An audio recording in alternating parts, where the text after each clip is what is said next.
بسم الله الرحمن الرحيم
Assalamu alaikum. It is Thursday, the 26th of January 2022, and in our broadcasts, reflections on the Holy Quran, this is broadcast number 389. And we are looking at the words of chapter 2, Al-Baqarah, verse 107. And this is the third broadcast in that sub-series. These broadcasts are brought to you by LASER, Lahore Ahmadiyya School of Education in Religion, which is a department of the Ahmadiyya Anjuman Ishaat Islam of Lahore, or the Ahmadiyya Association for the Propagation of Islam.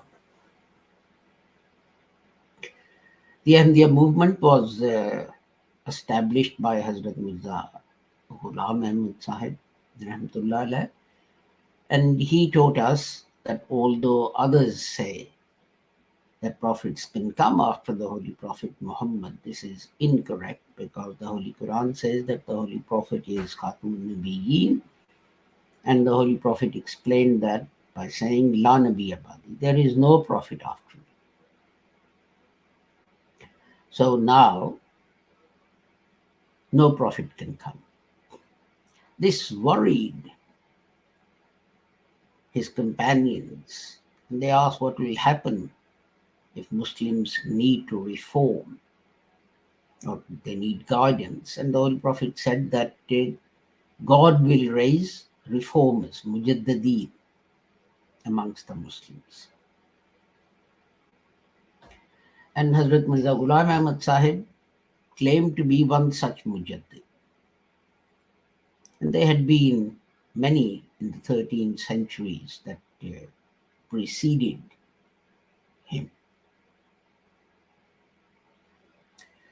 Hazrat Mirza Ghulam Ahmad Sahib also taught that the Messiah and Mahdi spoken of in the Hadith, they are not people, but they represent different aspects of the work of a mujaddid. And he also explained that because of these differences in interpretation, etc., Muslims start calling each other heretics and kafirs and so on. And this is wrong, because the Holy Prophet Muhammad said that if one reciter of the kalima says to another reciter of the kalima that you are a kafir, you are a heretic, then this edict returns and falls upon the person uttering it. So we must avoid that. Similarly, Hazrat Mirza Ghulam Ahmad taught that although people say that some prophetic revelation is missing from the Holy Quran, and some that is in the Holy Quran has been abrogated, this is incorrect, because God has said in the Quran that I have revealed it and I am responsible for protecting it. So how can anything be missing from it, or any revelation that's in the Holy Quran, how can it be abrogated? And Hazrat Mirza Ghulam Ahmad stressed that although other people say that jihad means qital, or fighting, killing, but we have to take and implement the meaning of jihad, the definition of jihad as given by the Holy Prophet Muhammad sallallahu alaihi wasallam, who, when returning from fighting, said that Muslims were returning from the minor jihad to the major jihad, and then explained the major jihad is jihad bin nafs, and that is a struggle with your own desires to do the wrong thing to gain some advantage.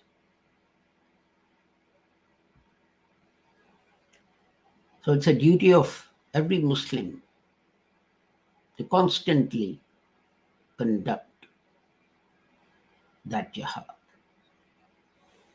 So let us turn to the verse of the Holy Quran, whose one word we are going to look at today, if I can get to it.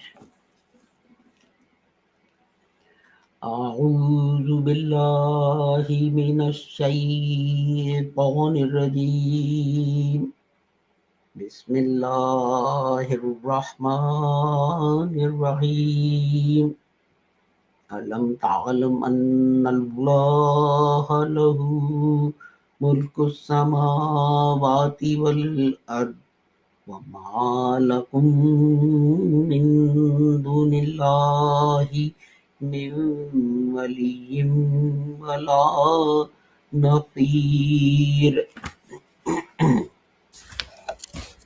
And its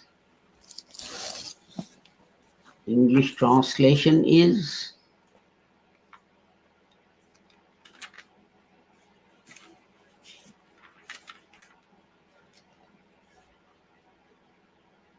don't you know that Allah's is the kingdom of the heavens and the earth, and that besides Allah, we do not have any friend or any helper.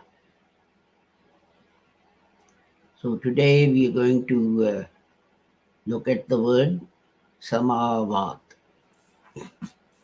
So let me turn to my notes.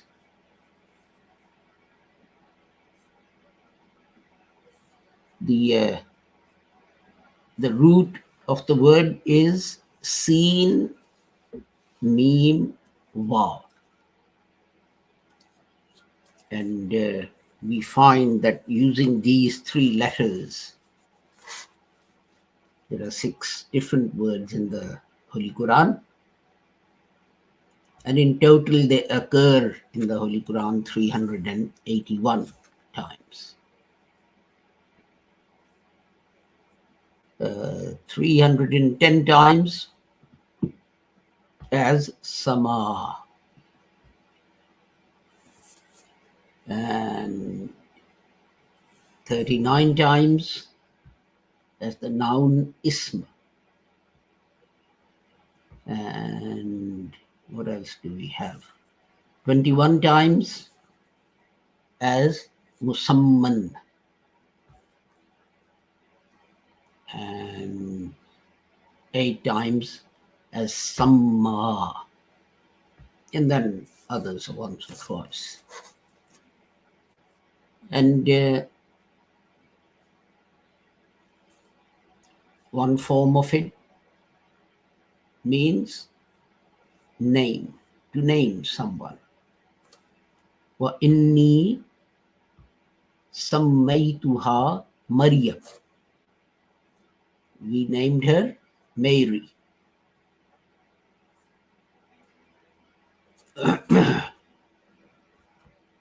Huwa sammakumul muslimin. In chapter 22, verse 78, named you as Muslims. So we also have Bismillahir Rahmanir Rahim, in the name of Allah. Or I begin with the name of Allah. But one derivation also means skies or heavens or something high up.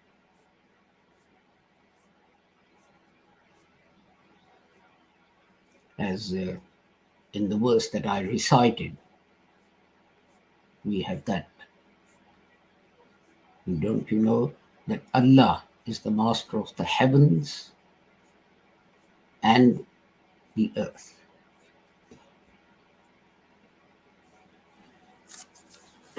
So, as I said, the root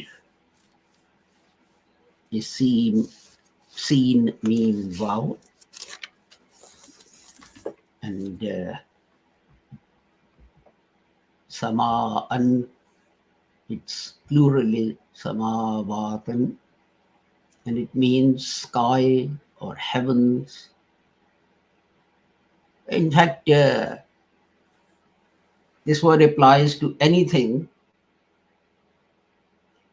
that is elevated, that is high, and provides shade or covers something else. So, if you have a house, its roof will be called samaan, because it shades the rest of the house and it's high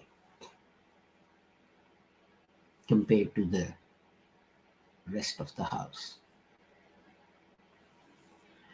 And scholars of Arabic say that everything that there is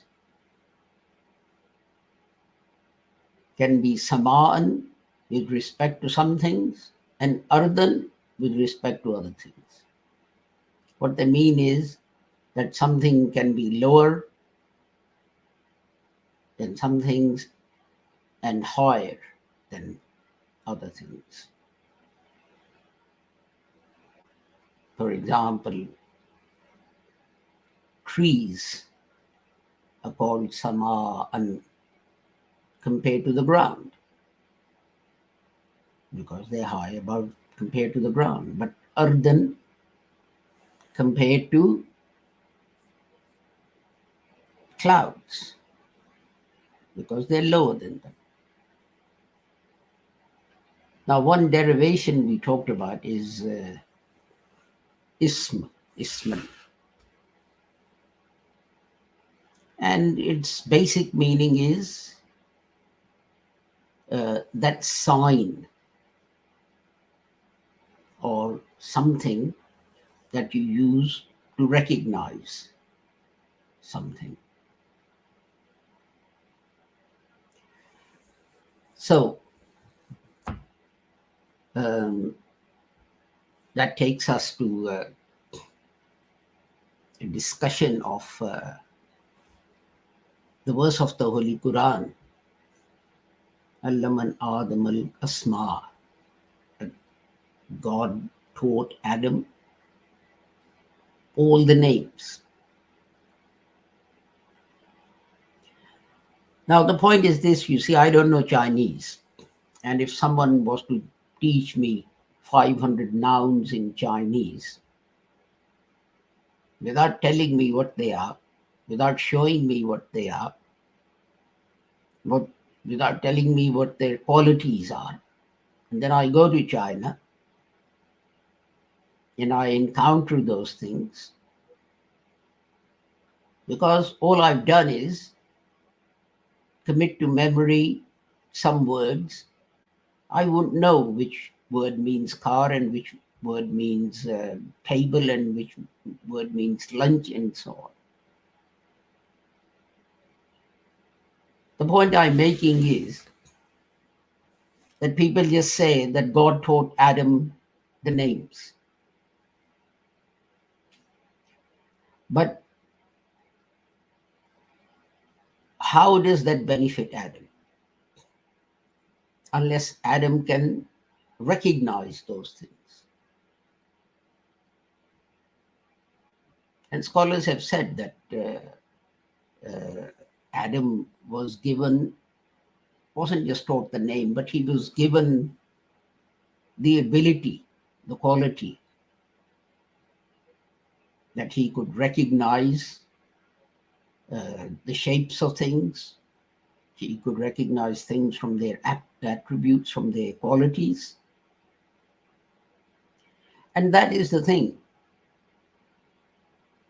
that, sometimes some food comes along and by looking at it, you don't know what it is. But you taste it and you immediately know what it is.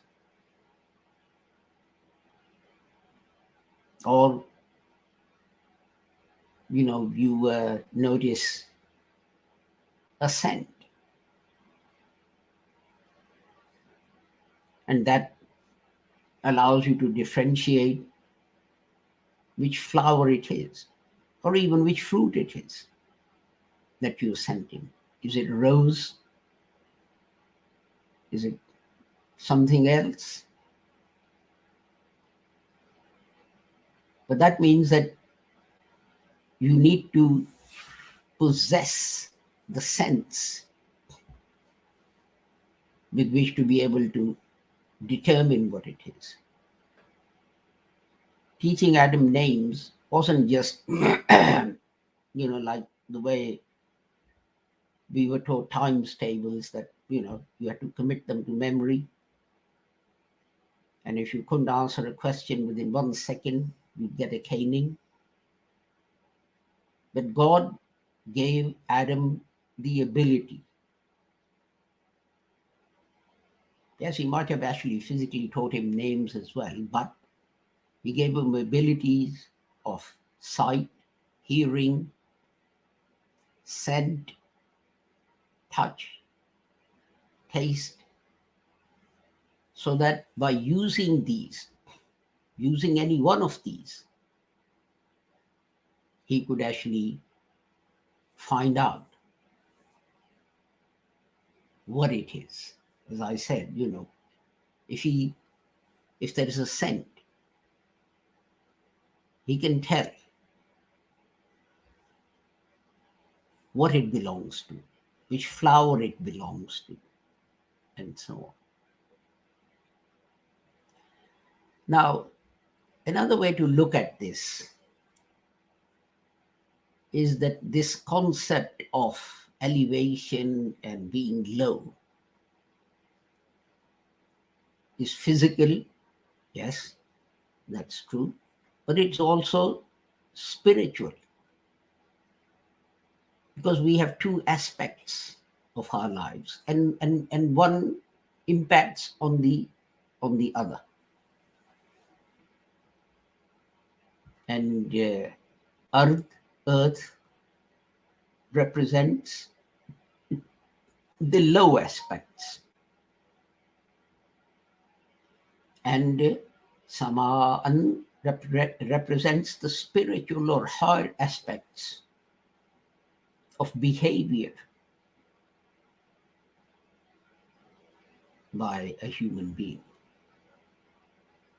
There was a lot of debate on television one year because a mother found some drugs in her son's bedroom and she reported him to the police. And there was a lot of debate about whether that mother should have done that. And people were saying that, it's a very low thing for a mother to do, to report her son. Is it? Others were saying no.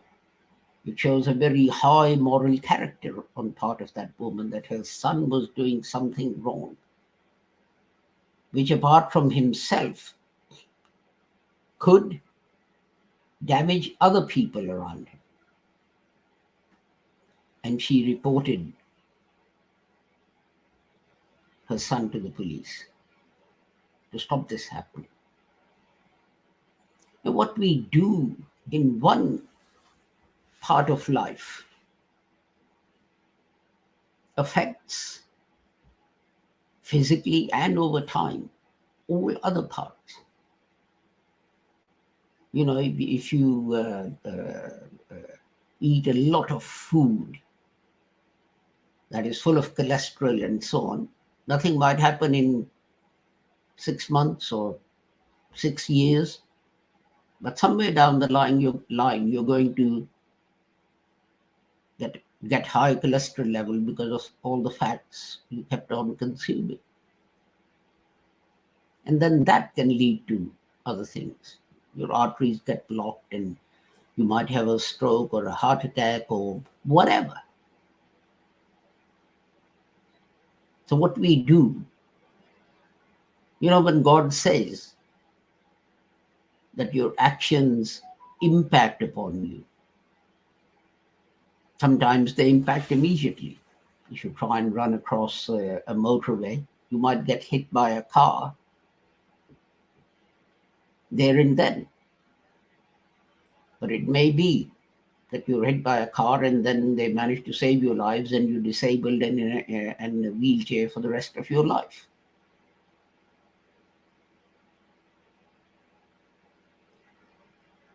But whereas people take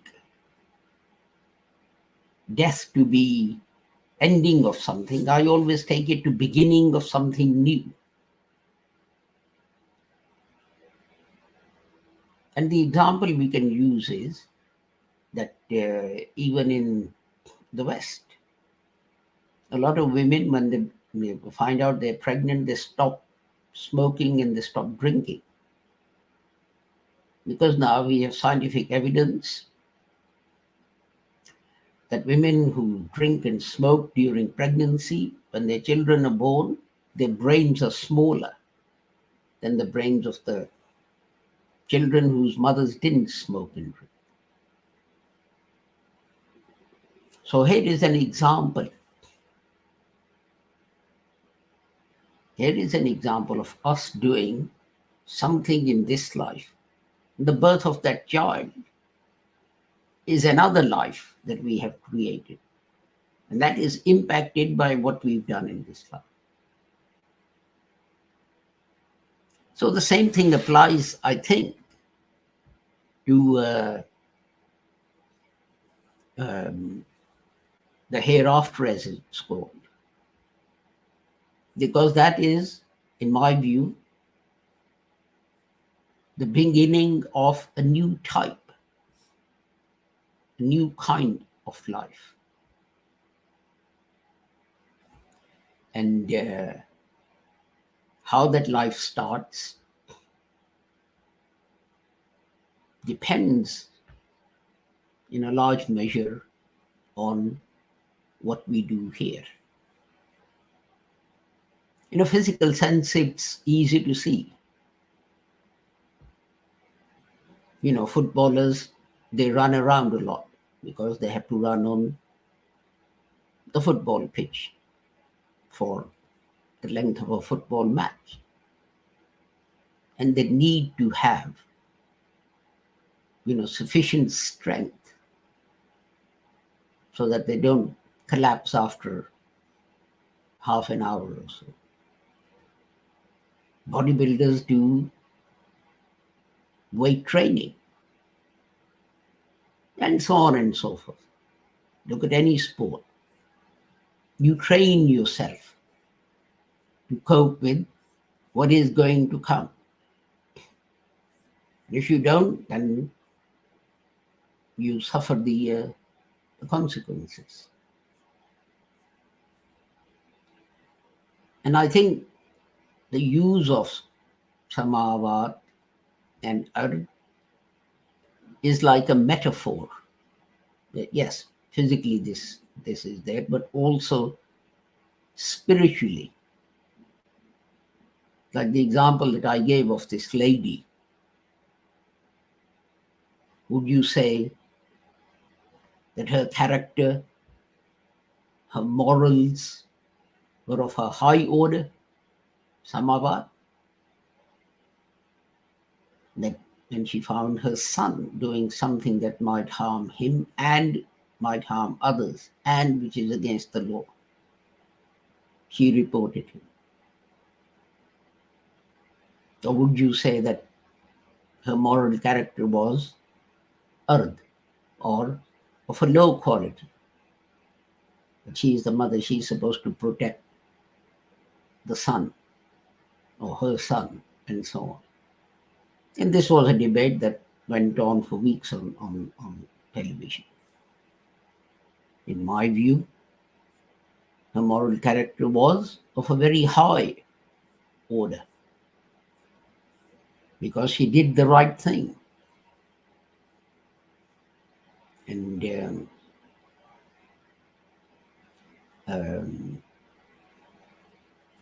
it was her son's benefit as well. He might have harmed himself a lot more if she hadn't done this. So there is this, in my view, metaphorical aspect of use of these words because frequently they occur together. Heavens and earth. Like here, God says that I'm the master of the heavens and the earth, which means that, God is the master of the physical world and the spiritual world, of this life and the hereafter, this life and the next life. And that includes, everything that we have. All the laws of physics and chemistry and the sun and the moon and the planets and the seas and the whales and the way the trees grows and whatever. And whatever rules and regulations are going to be followed in the next life.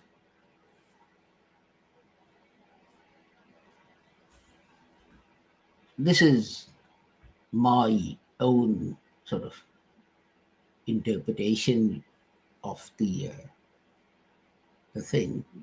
But there's also one aspect which I didn't cover in the Urdu broadcast, which is that God also says that you make up names which we haven't sort of revealed or taught and so on and so forth.